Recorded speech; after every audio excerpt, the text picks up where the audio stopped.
Pour les trophées des Awards The Fork 2022, je suis avec un duo, parrain filleul, Julien Bins, restaurant Julien Bins à Merchevire.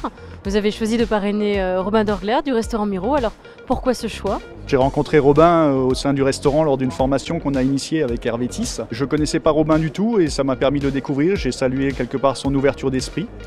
J'ai été intéressé par son univers, donc on a décidé d'aller découvrir son établissement. On a mangé chez lui. J'ai été séduit par sa cuisine.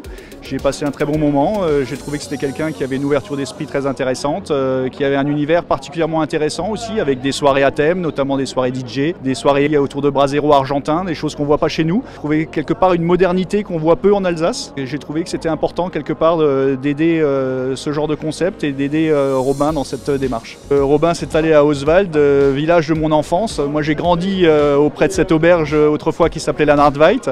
On n'y mangeait que de la tarte flambée. C'était vraiment un endroit où toutes les familles se retrouvaient le dimanche et ensuite venaient faire une promenade après le repas au sein de la forêt. Qu'est-ce que ça fait d'être nominé pour les trophées de Awards The Fork ? J'ai été très ému quand Julien est venu me l'annoncer au restaurant. Ça m'a vraiment touché parce que forcément quand on commence à faire sa cuisine, on ne sait pas vraiment ce qu'elle vaut. On sait qu'on a fait des belles maisons à travers le monde, mais d'être approuvé par un de ses pairs, par quelqu'un qui a une étoile Guide Michelin, quand on a été un petit peu biberonné par ça, ça m'a vraiment touché, j'étais très ému. Miro, qu'est-ce que ça veut dire et que raconte cette histoire ? Miro, c'est l'histoire de 3 amis d'enfance. 2 dans l'exécutif et 1 dans la gestion. Miro, c'est Robin Ronan, mon associé, mon meilleur ami Ronan qui gère la salle et moi la cuisine.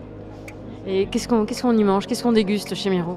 Donc Miro, c'est la synthèse de 10 années de voyage à travers le monde. Beaucoup de Pérou, d'Argentine, du Canada, du Japon. Je synthétise toutes mes histoires à travers ma cuisine là-bas. Donc j'essaie de reproduire des cuissons à l'Argentine 100% au feu de bois, des cuissons de 7 heures de poulet rôti. Alors qu'un poulet rôti normalement c'est 40-45 minutes, nous on le fait en 7 heures. Le but c'est de garder tout le jus intérieur. On mélange aussi les influences japonaises, péruviennes. La singularité de Miro.